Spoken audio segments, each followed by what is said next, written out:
Hello everyone, welcome to Universe Knowledge Solutions. First of all, let me thank you for visiting our website. I'm Atul and I'm going to introduce a course called Certified Information Security Expert. Let's learn a bit about our company. We are a privately owned Indian company and we are based out of New Delhi, India. We have grown from an information security startup in 2007 to a multinational company. We have worldwide presence and we are present in Nigeria, Sri Lanka, Malaysia, Kuwait, among other countries. We are partners with Microsoft, AVG, IBM. We have trained over 12,000 students globally. We have presence in 20 countries, more than 20 countries, via distance learning programs and classroom training programs. We have centers across the India, including cities like Mumbai, Delhi, Pune, and Hyderabad. We have made significant clients like Government of India, FICCI, Coal Telecom, Fidelity, DLF, IBM, Microsoft, etc. We have partnered and conducted training programs for IIT Delhi, most of the IITs in fact, FMS, Delhi College of Engineering and other important colleges throughout the country and abroad. Now, this course, Certified Information Security Expert, is an information security and ethical hacking based course. First of all, the question arises, why do you need this course? Online security breaches are increasing at a very fast pace and experts are needed to tackle these. You must be reading in the newspapers, there have been attacks on information security infrastructure of the country, as well as corporate espionage is a major problem. Add to that some problems of cyber crime and other variants of this information security problems, and there you have the need for information security training. People are needed to understand the aspects and the details of information security so that they can effectively tackle those. This program, CISE Level Version 1, CISE Level 1 Version 2.0, is a certification. It's one of the most recognized certifications on information security and ethical hacking. This program covers all the important aspects of information security and ethical hacking, and then thus it enables you to become an information security expert. The prerequisites of this program, which means the knowledge that you should have before taking this program, is just basic understanding about computers and networking. We'll take ahead from this knowledge. We will ensure that you will be understanding everything right from the beginning. We have designed the course in such a manner that you will be basically understanding each and every concept before moving to the more advanced concept. Now, the program highlights or the certification benefits. This course includes a certification, again, which is CISE, and is one of the premier most certification in information security industry. It covers both the sides of coins. There are many security programs out there which are focusing on corely on information security. But our belief is that if you want to learn information security, you have to learn the offensive security as well. So that's why we have designed the program in such a manner that you will learn both the sides of the coin. This training program is a hands-on program with over 150 practicals covered with live demonstration. We will be doing everything in front of you. It's not just that we'll be handing out slides or we'll be just showing you the slides. We will be doing every aspect so that you can understand the intricacies of an attack or defending an attack. Now, this course is created by leading security professionals from IIT Delhi and JHU, Maryland. After the end of the each day, we give assignments and research projects so that the knowledge we've learned in the program gets more advanced, and you can research on that. You can go back and search on Google on that, and you can do your own practicals on your own laptop. So this is why the program is research oriented and practical oriented. Now, this program is again industry endorsed, which means that this program has been designed keeping in mind the current needs of the industry, and this program is constantly reviewing, and it's a very dynamic program. We are updating this program. We are including the latest attack vectors, the latest upcomings, the latest news in information security, so that you keep yourself up to date. And when you are completed with this information security certification, you are ready for the industry. Training features. Now, training content is completely made with full audio, video, and demonstration. This training program covers presentations, real-life case studies, extensive live practical demonstrations. We cover intensive hacking and counter-hacking hands-on demonstration component. This is very important concept, and if you go for any training program, you should really look for this feature. Now, at the end of this training program, we get assignments to do research and development. Now, this training fees covers the cost of the course fare. Now, the course fare contains a DVD kit which includes 4 DVDs, which includes all the tools, scripts, programs, software which will be required during the course of the training. So even if you are based out of a rural area where you don't really have internet connectivity, you can really use this program. Although some of the programs and attacks do require internet connection, but we'll also guide you how to emulate internet or networking in a virtualized environment. We also provide you an operating system, which is basically a customized version of a backtrack, and tools which have been developed by our core technical team. We focus on practical solutions and real-world development problems. At the end, we have an online practical CISE Level 1 examination, unlike other certification program which have a multiple choice question based approach. We have an online lab-based training, lab-based examination, which basically would ensure that you really understand each of the concept, and the certification which will be awarded to people who bypass or who capture the flag after the examination. Okay, now I'm just basically giving you an overview about the training module. This, as you can see on the screen, this course covers approximately 32 chapters, and from chapter 1 to 32 we are covering right from the basic to very advanced topics in information security. The first chapter is introduction, and in introduction we generally just cover the basic fundamentals of information security. We acquaint you with the basic terminologies which are needed to understand the course further. The chapter second would be dealing with networking basics. We'll be telling you about virtualization, how VMware works, how to set up your own labs so that you can practice. We will be telling about the protocols which you need, and rest of the things. Now the chapter 3 deals with footprinting. Footprinting is information gathering. This is a very important step, and before the start of any penetration testing exercise, or for that matter any attack, you need to really know about the target.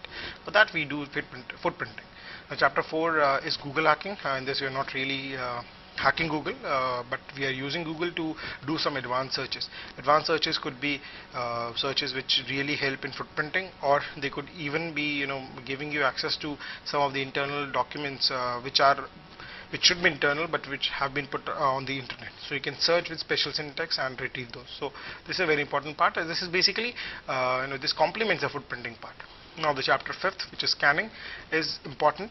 It's very important, again as important as footprinting is, because scanning really gives you the list of the DNS servers, list of the IP addresses, list of the zone records, list of the ports open on the server, which basically tells you about the which enables you to understand which environment are you basically working on. This is an interactive thing, it's not passive. It normally is an interactive thing in which you we talk to the target and you really enumerate the things. That is what scanning is. Then we go on to Linux hacking and Windows hacking, which is chapter 6 and 7.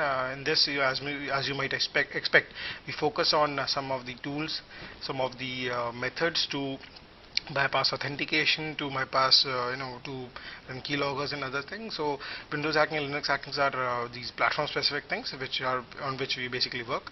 Now chapter 8 is Trojans and backdoors. Trojans and backdoors are the as you will see, Trojans are the programs which actually can send data across to any other attacker without your knowledge. So that is a Trojan. It's like a backdoor which is sitting on a system and giving an entry to the attacker whenever he wants. So your computer is totally owned by him, in the sense that he can see your key logs, he can view your screen, he can get the files and everything. That's what keyloggers is about, or the Trojan is about. Keylogger is a module of the Trojan. Then we talk about viruses and worms. Viruses and worms, as you must have seen, that these are destructive programs. Viruses are programs. You don't really see viruses nowadays, because nowadays the scenario, the threat landscape has moved on to malware oriented, because malwares are for profit. Not more for fun. So they have moved from the fun part to the profit part now. Every malware is trying to steal your bank details and other interesting things, such as your Facebook accounts, your Gmail accounts, so to spam further. But this is basically what the landscape has moved on to. But now viruses, we'll be studying some of the viruses, how viruses are created, how to create viruses, and similarly about worms. Worms are self-replicating code, pieces of code which replicate with use of an exploit or social engineering tactics. Now chapter 10th will be dealing with proxy servers and packet filtering. Proxy servers are really important. Some of you who are from colleges, you must have seen that your university's internet or your college internet is routed by a proxy server. Proxy server is a intermediary system, through which your request and responses to the internet, of course, gets intercepted, or they could be transferred in plain sight. So these servers are basically responsible for caching, for load balancing, and sometimes for content filtering. So this is the chapter which will be dealing in these topics, and we'll be seeing how to bypass them, how to bypass some of the restrictions which you have. Apart from that, we'll be focusing on how to configuring these proxy servers. Now chapter 11th deals with an attack which is called denial of service. Now denial of service attacks, as the name suggests, it means that you are actually restricting the availability of a service. I mean, it is in violation of the CIA triad, in which it really disrupts the availability factor. That's what denial of service or DOS attacks are about. Now there's another variant which is called DDoS, or distributed denial of service attacks. These attacks are similar in nature to DOS attacks, but work on a different medium altogether, and they're very hard to block. So we'll be studying about DOS and DDoS attacks in this particular module. Now chapter 12 deals with sniffers. Sniffers are pieces of sniffers are programs rather, which actually deal with how to sniff content, or how to sniff, or how to gather packets out of the network. I mean, it could be in normally is in a wired network, in which you actually can listen to the packets flowing through the network, and the various type of attacks which are possible through sniffing. Now that is about sniffing. Now social engineering is the chapter 13th.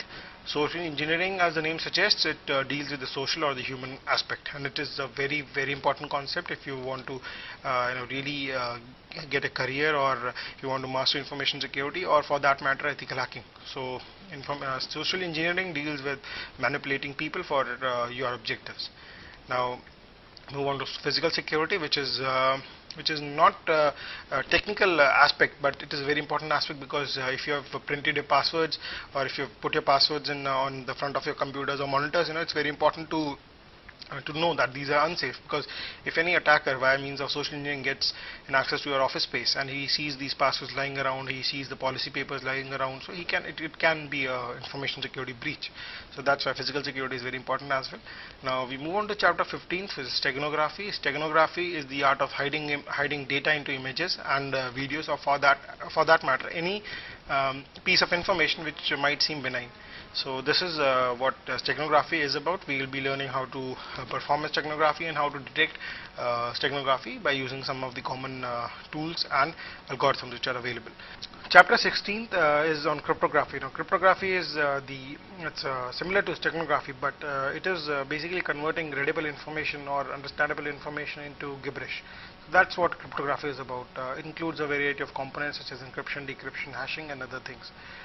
In cryptography, we will be learning about SSL, TrueCrypt, PKI infrastructure, symmetric cryptography, block ciphers, and everything.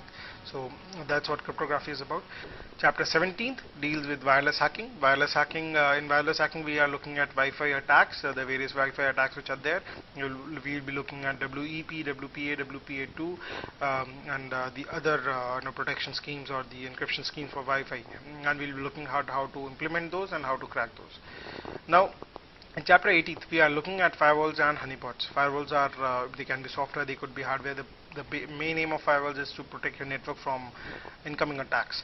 So that's what firewalls are about. We'll be studying how to bypass firewalls, how to implement firewalls, how to set rules on firewalls, and all those concepts which enable one to deal with firewalls and understand firewalls. Now we would be looking at honeypots. Honeypots are fake networks or traps which mostly they go line in line with firewalls, as they are able to provide a fake network or a fake computer as a target. So any incoming attack would be directed to the honeypot, and the attacker would be in a position that he would be thinking that the attack went successfully, but rather the thing is that it went into honeypot, and in the honeypot the attack was recorded, and it could be replayed at a later time by the network analyst, just to see where the attack came from and what are the components of the attack, so to understand the attacker better. That's what firewalls and honeypots is about. Now in chapter 19 we are looking at IDS and IPS. These are intrusion detection systems and intrusion prevention systems. IDS, as the name suggests, it basically detects the systems and alerts the network administrator. It looks for incoming exploits, be it in terms of browser-based exploits or network-based exploits. On the other hand, IPS includes IDS completely, and it also tries to restrict the attack. They are mostly signature-based, but nowadays you have the heuristic-based IDS and IPS solutions available in the market. Chapter 20th and 21st deal with the vulnerability assessment and penetration testing, commonly known as VAPT. This is a very important chapter. If you are looking at building your career in field of information security, VAPT is a common activity which is conducted by an organization to see its security posture. So it's very important, and VA vulnerability assessment normally means just testing the network from from a broad perspective, just to see what the posture of the organization is. You don't really go in and exploit the vulnerabilities if you find them. But in penetration testing, the main aim is to achieve a goal which is achievable after actually doing an attack. So that is about penetration testing. Chapter 22nd is session hijacking. We'll be looking at how to hijack network sessions and replay them. In chapter 23rd, we'll be looking at hacking web servers. Now, hacking web servers, as the name suggests, we'll be looking at various web servers, setting up of web servers such as Apache, IIS, and how to exploit those. In this chapter, we are not looking at web application-based vulnerabilities. We are looking at the vulnerabilities which are there at the web server level, such as Apache exploits, IIS exploits, Tomcat exploits, IBM server exploits, and other common web applications, common web servers. Now, chapter 22nd, which is SQL injection, will take you towards exploiting vulnerabilities based on middleware language, which is called SQL. SQL is a language which is used to interact with databases, structured query language. It is a very SQL injection attack. This attack is a very prevalent attack, and it has been there for more than 15 years now. But still, as of now, as the time of speaking, it is one of the major reasons why web applications get hacked, and using SQL injections you could escalate the attack into compromising the whole server. So this is a very critical vulnerability, as identified by OWASP to be the top first vulnerability in this list. So SQL injection is really important to understand. We'll be looking at all the types of SQL injection. We'll be looking at blind SQL injections. We'll be looking at how to prevent SQL injections. We'll be looking at sanitizing of information, escaping the information, and the related concepts. Then we move on to chapter 25th, which is cross-site scripting. Again, cross-site scripting is a very important vulnerability. This vulnerability, is often considered not to be a very critical vulnerability, but as OWASP ranks this as the top second vulnerability, which is prevalent on web applications. It's a very important vulnerability. Using this vulnerability, our attacker is able to inject arbitrary code in the web application. Either he could do it temporarily, or he could do it permanently. Then using this injection, he can achieve session stealing, or he could deliver malware, or he could render phishing pages in the actual domain. So that's a very important concept to understand. We'll be looking at how to do cross-site scripting attacks, how to detect these, how to patch these, and the related concepts. Now we move on to chapter 26, which is on exploit writing. Exploit writing is the art of, basically chapter 26 and 22nd go hand in hand. First, we learn about what are exploits and exploit writing. Then we move on to identifying buffer overflow exploits along with it. So these exploits are you must have heard about the conflict worm. Conflict worm utilized an attack which was MS08067 or the net API attack, which is a very common attack in most of the training program, because it was the attack which was symbolic of a great mass spread. So this attack, which is of a buffer overflow, we'll be studying about these concepts. We'll be learning how to detect these attacks. We'll be learning the concepts of buffers and how overflows happen. The name buffer overflow is indicative. We'll be learning about buffer overflows, buffer underruns, stack overflows, on all these related concepts, and then we'll be moving on to exploit writing, with which we'll be able to utilize this newly learned language, newly learned knowledge in buffer overflows to write a fully weaponized exploit. So we'll be moving on to that. Then we move on to reverse engineering, which is the art or the skill of reversing the applications. Reversing the application, which means reversing the compiled code. We will be looking at how to decompile the code, or how to step inside the code using debuggers and disassemblers. This reverse engineering concept is very important, because it is the building block in malware analysis, the static malware analysis part, and also to crack and test the security of many protection schemes. So we will be learning about reverse engineering, both disassembling, debugging, and decompiling. Then we move on to the next chapter, which is chapter 29th, email hacking. Email hacking is the art of hacking is not the art exactly. It covers the techniques and tools, to basically do email hacking. So email hacking would be covering phishing, it would be covering Trojan attacks, it would be covering keylogs, it would be covering some web application attacks, and the related things in email hacking. and email spoofing, redirecting how email is spoofed, tracing the emails. We'll be seeing the concept of web bugs and all these things in email hacking chapter. Then we move on to chapter. Then we will move on to chapter 30th, which is incident handling and response. Incident handling and response is a very important chapter for budding forensic enthusiasts. So in incident response, we actually see how to collect the evidence, how to see how to detect whether the cyber attack was there, how to detect the presence of the malware on the system, and how to collect the samples and analyze those. So this includes a basic overview of malware analysis. This includes a basic overview of forensics, memory forensics, memory dumping, and all those related concepts. Now we move on to chapter 31st and 32nd, which are not related to computers directly, but then which are related to smartphones. We'll be looking at first chapter 31st will be taking you towards Bluetooth hacking. Bluetooth hacking will be looking at some attacks, blue snuffing, and other related concepts, which will be telling you about Bluetooth security. We'll be learning about the various Bluetooth profiles which are used to exchange the data or the exchange voice communications. So we'll be studying about Bluetooth stack and the related vulnerabilities which are there, which would be including attacks such as blue snuffing, etc. Then we move on to chapter 32nd, which is mobile phone hacking. This is mostly a conceptual chapter in which you will be understanding how mobile phone works, what are the concepts of IMEI numbers, and how mobile spoofing happens, how to initiate spoofing calls or detect whether the call is being spoofed or the SMS is spoofed. So all those things we cover in the chapter mobile hacking. Now this is the course list that we offer. As you might have noticed, this is a very comprehensive course, and don't think that this course is 1 mile wide and 1 inch deep. We go in depth in every topic as the study material would be able to tell you. We go in depth in every topic, and we'll be covering demonstration on most of the things. Some chapters are for self-study, and we'll be explicitly marking them as those as self-study chapters, so that you can go online and research about those topics.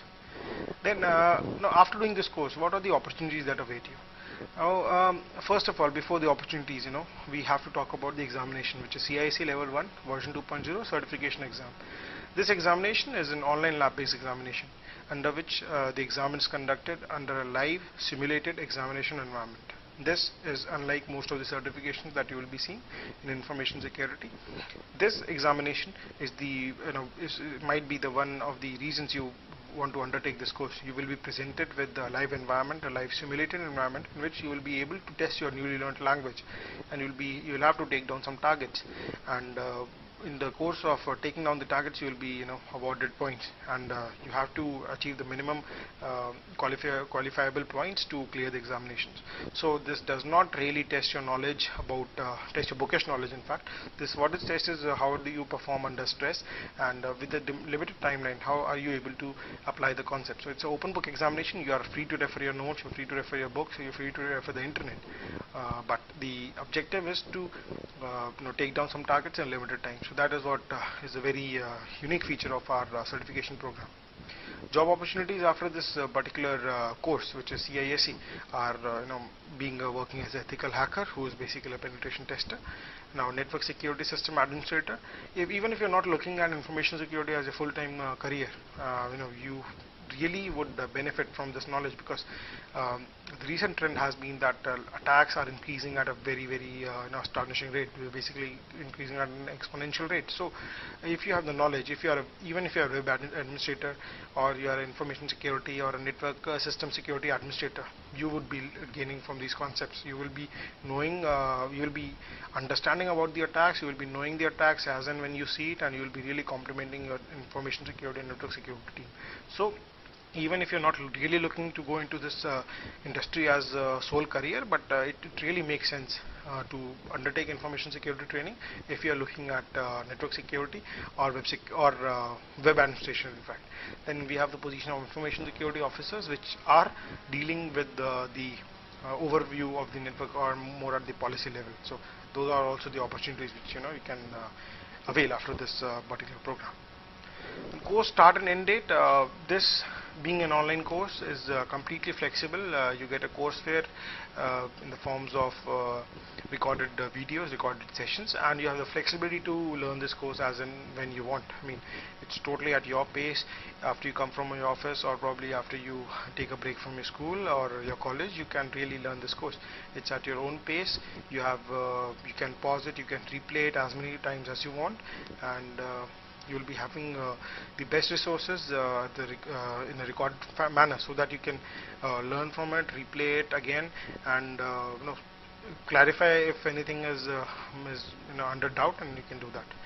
And after that, we have an online examination in which we are bundling 2 attempts within a year of the registration date. So as and when you feel that you are through with the concepts of the material which is provided in the course, you can take the online examinations, and you are given 2 attempts. So in case the first attempt doesn't go well, you really do it in a hurry or something, so you can really take the second attempt and clarify and clear the examination.